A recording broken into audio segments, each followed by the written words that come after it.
இருக்கக்கூடிய ஐயா பால்ராஜ் அவர்களே, வரவேற்புரையாற்றிருக்கூடிய சபகோபன் அவர்களே, முன்னிலை வைக்கக்கூடிய அண்ணன் மாவட்ட தலைவர் முருகானந்தம் அவர்களே, பொதுத்துறை எழுத்தாளர்களுடைய மாநில செயலாளர் சுப முருகானந்தம் அவர்களே, அதே போல தொடக்க உரையாற்றிய வீர பழனிவேல்ராஜன் அவர்களே, எனக்கு முன்னால் மிக அருமையான ஒரு உரையை ஆற்றி அமைந்திருக்கக்கூடிய ஐயா ராம வைரமுத்து அவர்களே, தங்கை வெண்ணிலா அவர்களே, எனக்கு பின்னால் ஐயா சிறப்புரை ஆற்றுவதற்காக வந்திருக்கக்கூடிய கவிஞர் ரா ஜீவா அவர்களே, இந்த நிகழ்வை எப்படியெல்லாம் நடத்தோம்னு யோசிச்சு நிறைய செயல்பாடுகளை வந்து அண்ணன் செல்வம் அவங்க செஞ்சிருக்கிறாங்க.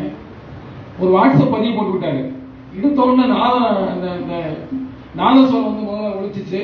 என்னடா என்னமோ நாதஸ்வரத்தை போட்டுருக்காரு பார்த்தா அதுக்கு பிறகு மங்கள வாத்தியம் மாதிரி போட்டு விட்டு அதுக்கு பிறகு பார்த்தீங்கன்னா அதுக்கு அடுத்து வந்து புரட்சி கவிஞர் பாடல், அதுக்கடுத்து எல்லாரும் வாங்க குடும்பத்தோட வாங்க இந்த மாதிரி பேசுறோம் அப்படிங்கிற செய்தியெல்லாம் போட்டிருந்தார். புதுசா யோசிக்க வேண்டிய உலகமாக இன்றைக்கு இருக்குது.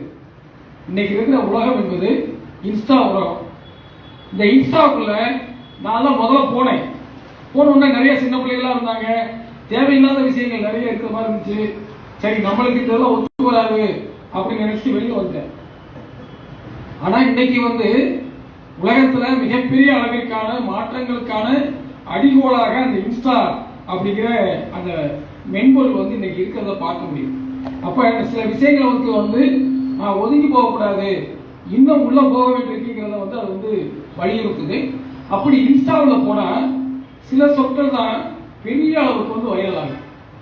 கரப்பாம்பூச்சி ஜனதா பார்ட்டின்னு ஒன்று ஆரம்பிச்சிருக்காங்க.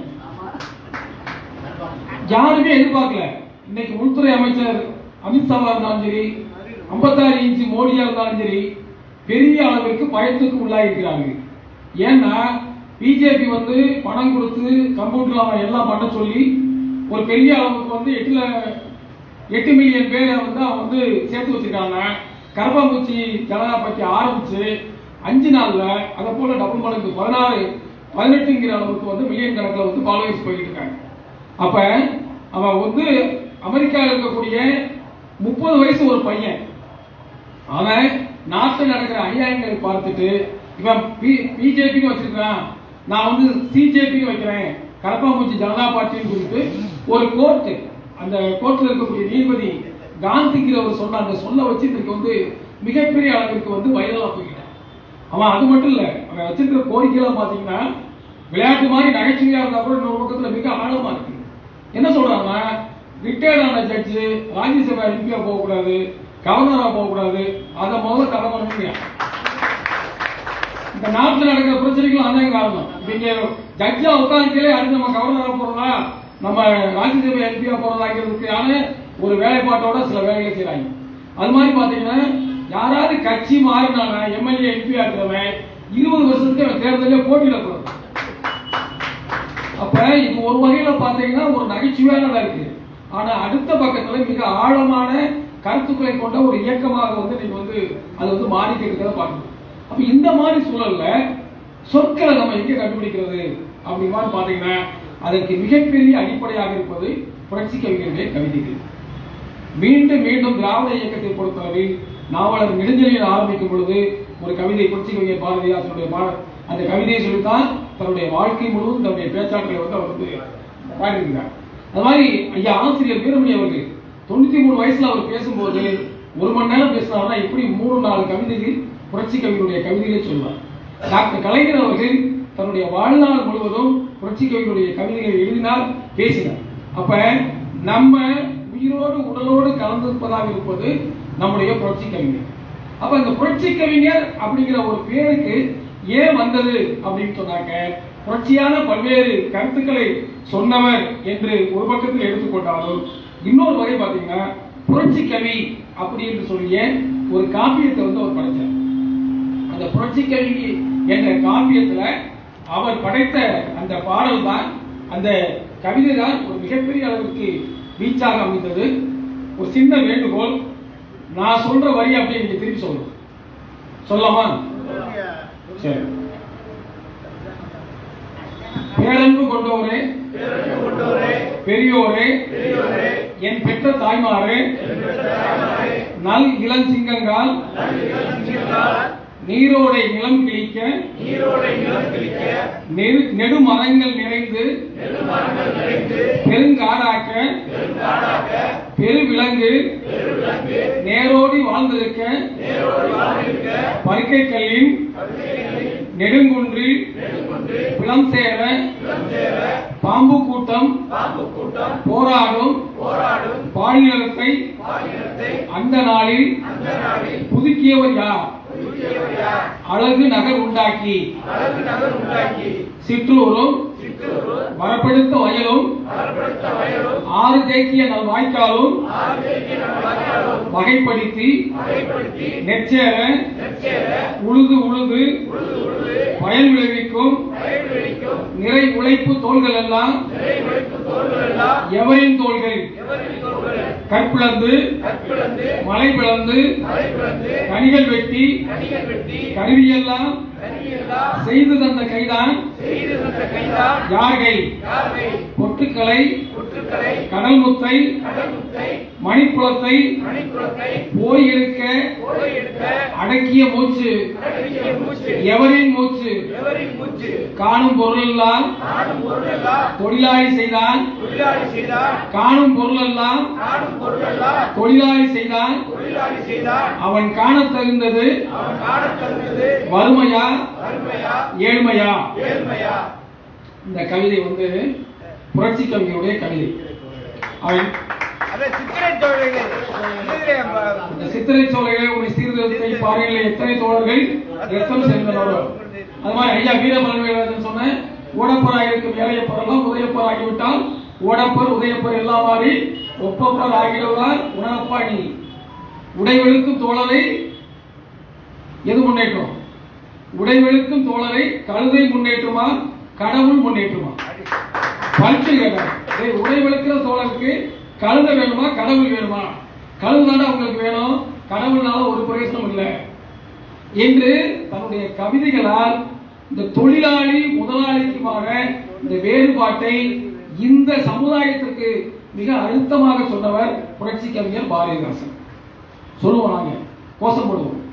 இன்னல்பால் அடைந்த போதும் இன்னுயிரை இழந்த போதும் இன்குலா முழக்கமிட்ட எங்கள் அருமை தோழர்களே, குண்டடிபட்டு சாய்ந்த போதும் குருதி மண்ணில் கொட்டிய போதும் கொள்கை முழக்கம் செய்திட்ட எங்கள் அருமை தோழர்களே டெலிபோன் எக்ஸ்சேஞ்சிலேயோ போஸ்ட் ஆபீஸ்லயோ எல்ஐசி ஆபீஸ்லயோ நாங்க கோஷம் போடுவோம். ஆனா எல்லாரும் ஒரு நாளைக்கு 1500 ரூபாய் 2000 ரூபாய் சம்பளம் வாங்குறாங்க. இவங்கெல்லாம் ஒண்ணு திரண்டு ஒரு பக்கம் கோஷம் போடுறோம், இன்னொரு பக்கத்துல மிக கடுமையாக வேலை செய்யக்கூடிய உடல் உழைப்பை செய்யக்கூடிய அந்த உழுவக்கூடியவங்க விவசாயிகளை பார்க்கக்கூடியவங்க ஆடு மாடு மேய்க்க கொடுங்க என்னைக்குமே ஒன்று சேர்ந்து ஒரு கோஷம் போட்டதில்லை. இந்த நாட்டில் உழைக்கும் மக்கள் எல்லாம் சூத்திரர்களாய் பஞ்சமர்களாய் ஜாதிகளாக பிரித்து வச்சு கடுமையான உழைப்பை உழைக்கக்கூடியவர்களுக்கு அந்த வர்ணத்தினுடைய அடிப்படையில் ஏற்படுத்தி வைத்தது பார்ப்பனியம். அவன் வந்து என்ன சொன்னான்? கடவுள் கிருஷ்ணன் அவரே வந்து இந்த வர்ணங்களை படைத்தார். கடவுளே நினைச்சா கூட வர்ணத்தை மாற்ற முடியாது. கடவுளுடைய முகத்திலிருந்து பிறந்தவர் பிராமணன், கடவுளுடைய தோளிலிருந்து பிறந்தவர் சத்திரியர், தொடையிலிருந்து பிறந்தவர் வைசியர், காலிலிருந்து பிறந்தவர் சூத்திரர். முகத்திலிருந்து பிறப்பான மூடனே, தோளிலிருந்து பிறப்பான தொழுபனே, காலிலிருந்து பிறப்பான கழுதையே. இந்த கவிதை வாய்ச்சா அவங்க சொன்ன சொல்லுக்கு தூக்கி போட்டு மிதிக்கும் போது அந்த அளவுக்கு உணர்ச்சியாக எழுதியவர் புரட்சி கவிஞர் பாரதிதாசன். பல பேர் என்ன சொல்லுவாங்கன்னா பாரதியாரை மட்டும் பேசுவான், பாரதியார் சொன்ன கவிதைகளை மட்டும் சொல்லிட்டு பாரதிதாசன் சொன்ன கவிதைகள் வராது, பேச மாட்டார்கள். ஏன்னா அவர்களுடைய அடிப்படையான கருத்துக்களில் மிக தீவிரமாக கவிதை வைத்தவர் நம்முடைய புரட்சி கவிஞர். தந்தை பெரியார் என்னென்ன பேசினாரோ அந்த பேச்சையெல்லாம் அப்படியே கவிதையாக தந்தவர் நம்முடைய புரட்சி கவிஞர் பாரதிதாசன்.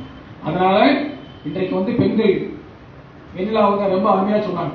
இன்னைக்கு இருக்கக்கூடிய சமூகத்துல எப்படி இருக்கு எப்படிங்கிறதெல்லாம் சொன்னாங்க. நான் வந்தோன்னு பார்த்தேன், நம்முடைய முருகானந்த பேத்தி கால் மேல கால் போட்டு மிக அருமையா உட்கார்ந்து அவங்க தாத்தாவோட பேசிட்டே இருந்துச்சு. ஒரு 15-20 நாளைக்கு முன்னாடி அவங்க வீட்டுக்கு போயிருந்தேன். என்னப்பா படிக்க போறேன்னு கேட்டேன்.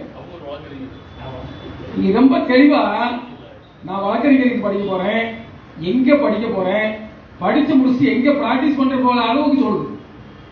இந்த தெளிவு, இந்த துணிவு பெரியார் வீட்டு பிள்ளைகளுக்கு இருக்கு. பெரியார் கருத்தை கொண்டிருக்கக்கூடிய பிள்ளைகளுக்கு இருக்கு. எதையும் எதிர்கொள்ளக்கூடிய அந்த துணிவு என்பது இருக்கிறது. அதற்கான அடித்தளத்தை திராவிட இயக்கம் கொடுத்திருக்கிறது. இதற்கு மாற்றாக இருக்கக்கூடிய பார்ப்பனியம், RSS, பிஜேபி, இந்துத்துவா, பெண்கள் என்பவர்கள் படுக்கை அறைக்கும் அவங்க சமையல் அறைக்கு மட்டும்தான், அதை தாண்டி எங்கேயும் போகக்கூடாது. அவங்க பெரிய பிள்ளை ஆகிறதுக்கு முன்னாடியே திருமணம் பண்ணி கொடுத்துடணும், 10 வயசு 12 வயசுலயே கல்யாணம் பண்ணி கொடுத்துடணும். அப்படி கல்யாணம் பண்ணி கொடுக்கலன்னா சொர்க்கத்துக்கு போக முடியாது, அதற்கு தண்டனைகள்லாம் உண்டு என்று சொல்லி நம்மளை கேவலப்படுத்தி வைத்திருக்கக்கூடிய ஒரு கூட்டம் இன்றைக்கு திராவிட இயக்கத்தால் நாம் தலை நிமிர்ந்து நிற்கக்கூடிய நிலையில அதை மாற்றுவதற்காக பல்வேறு சூழ்ச்சிகளை செய்து கொண்டிருக்கக்கூடிய நிலையில் நம்மை பொறுத்தளவில் இன்னைக்கு இன்ஸ்டானாலும் சரி, வாட்ஸ்அப்னாலும் சரி, பேஸ்புக்னாலும் சரி, உங்களுடைய பிளாக்னாலும் சரி, அடிப்படையில் நீங்கள் புரட்சிக்கவிகளுடைய கவிதைகளை எடுத்துக் கொள்ளுங்கள். அந்த கவிதைகள் என்பது நான் சொன்னதை போல நீரோடை நிலம் கிழிக்க நெடுமரங்கள் நிறைந்து பெருங்காடாக்க பெரு விலங்குகள் நேரோடி வாழ்ந்திருக்கேன்னு பார்த்தா ஒரு 2000 ஆண்டுகளுக்கு முன்னால் அல்லது 5000 ஆண்டுகளுக்கு முன்னால் இந்த சமூகம் எப்படி இருந்துச்சு? நீரோடையா நிலம் கிழிஞ்சு இருந்துச்சு, பெரிய பெரிய மரங்கள் இருந்துச்சு, யானை புலி சிங்கம் போன்ற அந்த விலங்குகள் கண்ணுக்கு முன்னாடி மனுஷனுக்கு முன்னாடி போய்கிட்டு இருந்துச்சு, பாம்புகள் அந்த பொந்துக்குள்ள போறதுக்கு ஒண்ணு சண்டை போட்டு இருந்துச்சு. இப்படிப்பட்ட உலகத்தை நல்ல உலகமா ஆக்கினது யாரு என்று சொல்லுகின்ற பொழுது தொழிலாளி தானே என்ற கருத்தை நம்முடைய புரட்சி கவிஞர் வைக்கிறேன். நீங்க வல்லம் யூனிவர்சிட்டி போய் பார்த்தீங்கன்னா தெரியும். நாங்களாம் ஒரு 30 வருஷத்துக்கு முன்னாடி போய் பார்த்துருக்கோம். கடந்த வெறும் கரடு பொருளா கிடந்த ஒரு இடம் இன்றைக்கு மிகப்பெரிய அத்தனை கல்லூரி மாணவ மாணவிகள் படிக்கக்கூடிய பல்கலைக்கழகமா இன்றைக்கு மாறி இருக்கிறது. அப்படி மாற்றத்துக்கான காரணமாக இருக்கக்கூடியவர் திராவிட கழகத்தினுடைய தலைவர் ஐயா ஆசிரியர் வீரமணி அவர்கள். அந்த வகையில பாத்தீங்கன்னா ஒரு உலகம் என்பது எப்படி இருந்தது, இன்றைக்கு எப்படி மாறி இருக்கிறது, அப்படி மாற்றத்திற்கான என்ன காரணங்களை எல்லாம் மிக தெளிவாக சொல்லக்கூடியவர் நம்முடைய புரட்சி கவிஞர் அவர்கள். நான் ஒரு 15-20 வருஷமா என்ன பண்ணுவேன்னா, காலையில எந்திரிச்சோம் 2 திருக்குறளை மனப்பாடம் பண்ணுவேன், ஒரு பாரதிதாசனுடைய பாட்டு ஒரு 10 வரியை மனப்பாடம் பண்ணுவேன். இன்னைக்கு நிறைய குழந்தைகள் பேசுனீங்க, கவிதைகளை சொன்னீங்க. அண்ணன் செல்வம் முன்னெச்சரிக்கையா சொல்லிட்டாரு, 3 பேர் பேசணும்னு நீங்க என்ன கவிதையை நீங்க பேச போறீங்க நீங்க சொல்லிருங்க அப்படின்ட்டு. ஏன்னா சொன்ன பாடலையே திரும்பி சொல்லக்கூடாது, ஒரே பாடலையே மாத்தி மாத்தி பேசிக்க கூடாதுங்கிறதுனால அவர் முன்னேற்பாடா சொன்னாரு. அந்த வகையில் அடுத்த கூட்டங்கள் எல்லாம் உங்கள்கிட்டையும் என்னென்ன பாட்டை நீங்க பாட போறீங்கிறத நாங்க எழுதி வாங்கிட்டு அந்த மாதிரி பேசுவதற்கான வாய்ப்புகள் எல்லாம் இருக்கிறது என்பதை சொல்லி இந்த நிகழ்வு என்பது மிக அருமையாக அமைந்திருக்கிறது. தொடர்ச்சியா புரட்சி கவிஞர் பாரதிதாசனுடைய பாடல்களை மனப்பாடம் பண்ணுங்க, மனப்பாடம் பண்ணி அதை சொல்லுங்க. எங்களை போன்றவர்களுக்கு என்ன சொல்றாங்கன்னா, மறுபடியும் ஏதாவது படிச்சுட்டே இருங்க, எதையாவது நீங்க மனப்பாடம் பண்ணுங்க, அப்பதான் உங்களுடைய மூளையினுடைய செல்கள் எல்லாம் ஒரு குறிப்பிட்ட வயதுக்கு மேல் மீண்டும் மீண்டும் புத்துயிர்ப்பு கிடைக்கும் என்பதை போல இளைஞர்களாக இருக்கக்கூடியவர்கள், மாணவர்களாக இருக்கக்கூடியவர்கள், மாணவிகளாக இருக்கக்கூடிய உங்களுக்கு மிக தைரியம் வருவதற்கும் மிக எளிமையாக எதிர்கொள்வதற்கும் திருக்குறளையும் புரட்சி கவிஞர் கவிதையையும் படியுங்கள் என்று சொல்லி இந்த வாய்ப்புக்கு நன்றி விடைபெற்றுக் கொள்கிறேன். நன்றி, வணக்கம். வாழ்க பெரியார், வாழ்க பகுத்தறிவு, வாழ்க புரட்சி கவிஞர்.